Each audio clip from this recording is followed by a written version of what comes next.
Bienvenue dans un nouvel épisode de notre chaîne, où nous explorons les aspects les plus fascinants et complexes de l'histoire ancienne. Aujourd'hui, nous allons nous pencher sur un sujet controversé et méconnu, les relations sexuelles entre soldats romains et la question de savoir qui était considéré comme le faible dans ces relations. Si vous pensiez tout connaître sur l'armée romaine, préparez-vous à une réalité humaine complexe et surprenante. Mettez-vous à l'aise, car ce qui va suivre remettra en question vos idées sur la sexualité dans le monde antique. N'oubliez pas de vous abonner et d'activer la cloche, car chaque semaine, nous apportons du contenu exclusif sur les mystères de l'histoire que vous ne trouverez nulle part ailleurs dans le monde hispanophone. Imaginez l'année 117 après Jésus-Christ. L'empereur Trajan vient de mourir en Cilicie après avoir étendu l'Empire romain depuis les brumes de l'Écosse jusqu'aux sables de la Mésopotamie. Dans une forteresse à la frontière du Danube, foyer de 5000 légionnaires, se déroule une histoire humaine que les chroniqueurs officiels n'ont jamais documentée, mais que les archéologues ont déchiffrée grâce à des lettres privées, des graffitis dans les casernes et des témoignages fragmentaires ayant survécu près de 2000 ans. Ces soldats, pour la plupart jeunes, venaient de tout l'Empire, des Hispaniques de Lusitanie, des Gaulois de Narbonnaise, des Germains romanisés, des Grecs d'Asie mineure, des Égyptiens du delta du Nil et des Italiens.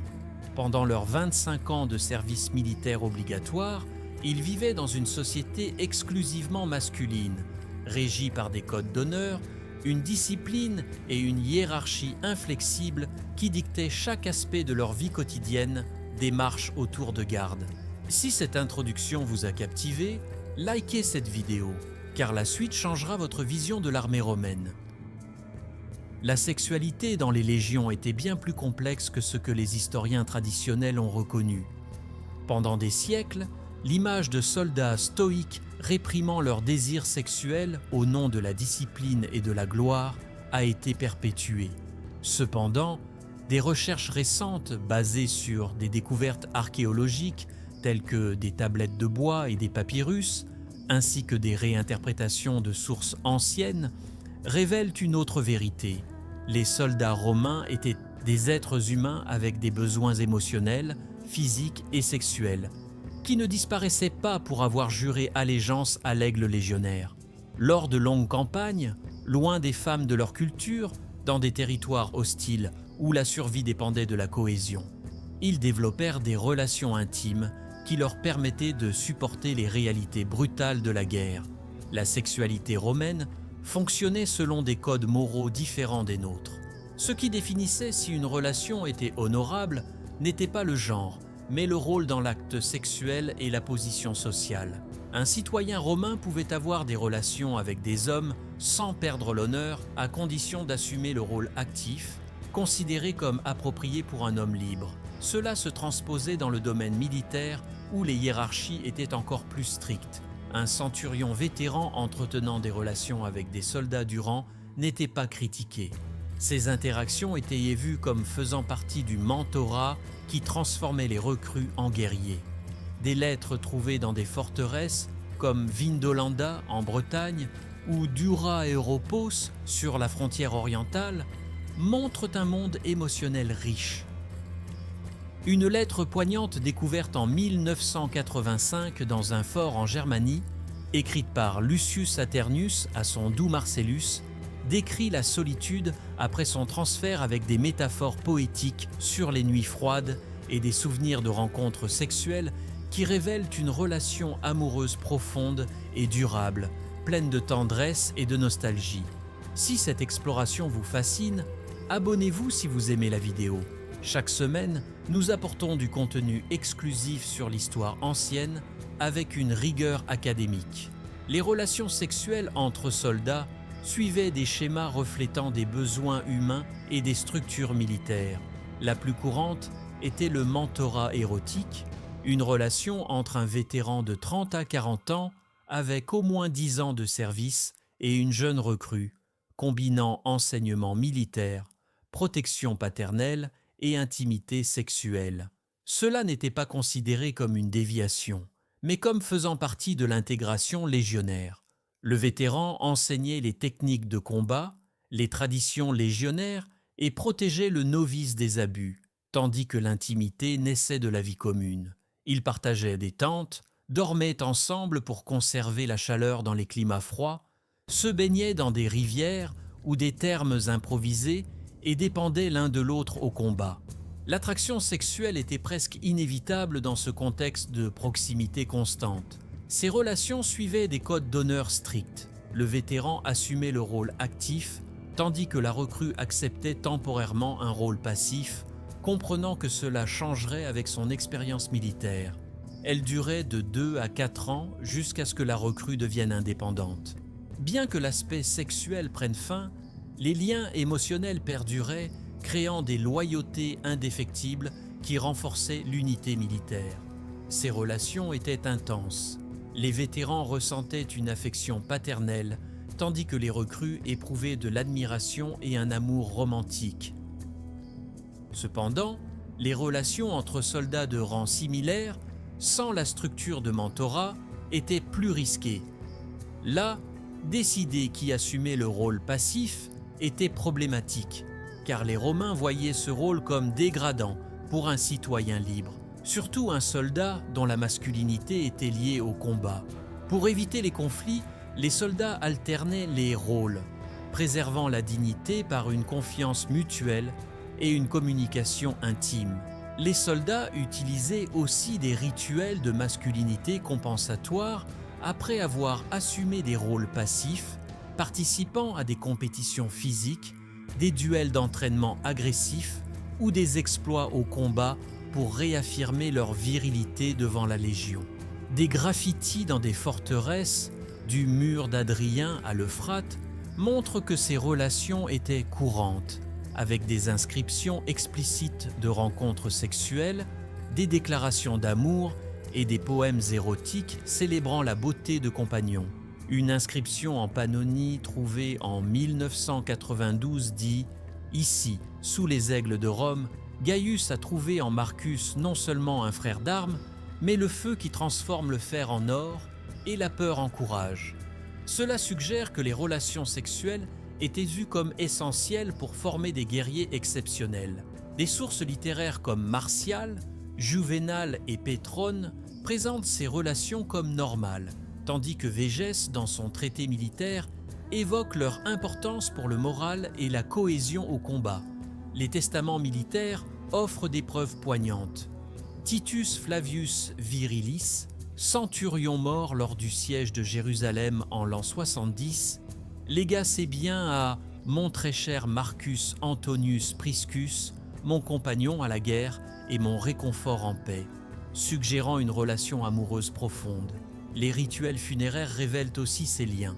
Quand un soldat mourait, un autre prenait en charge ses funérailles, payant des inscriptions élaborées et des offrandes. Une tombe à Carlongès, trouvée en 1978, honore Lucius Ducus avec des vers d'Estius Valerius, incluant des bagues identiques, une coupe de vin à 2 anses et une statuette de Vénus partagée, objets qui reflètent une connexion intime. Tout n'était pas romantique. Le côté sombre incluait des abus sexuels avec des officiers contraignant des recrues. La Lex Julia de Vie Publica promulguée sous Auguste pénalisait ces actes par la mort ou l'exil, mais l'application dépendait des commandants.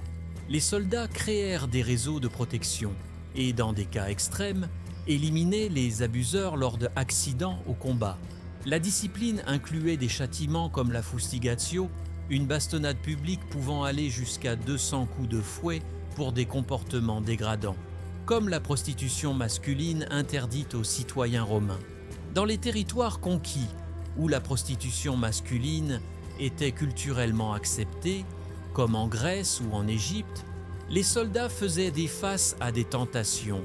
Les commandants autorisaient des visites chez des prostituées féminines ou créaient des espaces récréatifs comme des bordels temporaires dans les camps pour éviter des infractions légales. Lors de longues campagnes comme le siège de Jérusalem, qui dura près de 4 ans, Vespasien autorisa des visites dans des villes alliées, tandis que d'autres organisaient des festivals religieux avec des éléments sexuels rituels. En l'absence de femmes, certains commandants toléraient les relations homosexuelles, respectant les hiérarchies et l'honneur, reconnaissant que réprimer la sexualité était contre-productif. Les festivals de Mars, comme l'Armilustrium, célébrés chaque octobre, incluaient des cérémonies sexuelles, des rituels vus comme une adoration divine. Celles-ci bénissaient les liens entre soldats, les considérant comme des fraternités sacrées qui renforçaient la loyauté. Les soldats participaient à des compétitions athlétiques, des banquets et des rencontres sexuelles, tant hétérosexuelles avec des prêtresses qu'homosexuelles, comprises comme une communion avec le dieu de la guerre. Ces relations amélioraient l'efficacité militaire, motivant des exploits héroïques. Dans la forêt de Teutoburg, où 3 légions furent annihilées, des témoignages décrivent des soldats combattant jusqu'à la mort pour protéger des compagnons blessés, suggérant des liens profonds. Cependant, elles créaient des vulnérabilités. Des ennemis astucieux séparaient les couples pour causer un traumatisme, et la mort d'un amant pouvait rendre un soldat inutile. Les commandants utilisaient des rituels funéraires spéciaux et des redistributions pour atténuer le deuil. L'intégration d'auxiliaires, germains, gaulois, thraces, compliquait les dynamiques sexuelles. Leurs traditions, comme les liens homosexuels cérémoniels celtes, nécessitaient des négociations culturelles. Marc Aurèle permit aux auxiliaires de maintenir leurs coutumes si elles n'affectaient pas la discipline, et certains légionnaires adoptèrent des rituels germaniques, créant des cultures militaires hybrides. Les lettres familiales utilisaient des termes codés comme « frères spéciaux » pour décrire des amants. Une lettre de Gaius Valerius à sa mère à Tarragone parle d'un frère du destin plus cher que la lumière du soleil, qui rend les nuits froides de Germanie chaudes comme le printemps. Après 25 ans, la retraite séparait les couples. Certains vétérans s'installaient ensemble dans des colonies comme Emerita Augusta, se présentant comme associés commerciaux. D'autres se mariaient, mais maintenaient des liens via des associations de vétérans avec des banquets recréant des rituels sexuels. Des temples militaires avaient des inscriptions votives, comme une à Lyon célébrant 30 ans de relations avec des références à des victoires secrètes dans l'intimité de nos tentes. Ces traditions influencèrent les armées médiévales comme les Templiers et des épopées comme la chanson de Roland, perpétuant l'idée que les liens intimes renforçaient les guerriers. Les soldats réconciliaient leur dualité, machine de guerre le jour, amant tendre la nuit. Végès et Frontin soulignaient que l'amour renforçait le combat. Les cérémonies de promotion et les serments utilisaient un langage romantique promettant de protéger l'honneur de l'autre jusqu'à ce que la mort nous sépare. Les registres montrent des rations doubles de vin et d'huile pour les amants et des héritages désignés à des compagnons avec un langage intime. L'architecture militaire, comme des thermes avec des espaces privés et des jardins avec des sentiers cachés, facilitait les rencontres romantiques.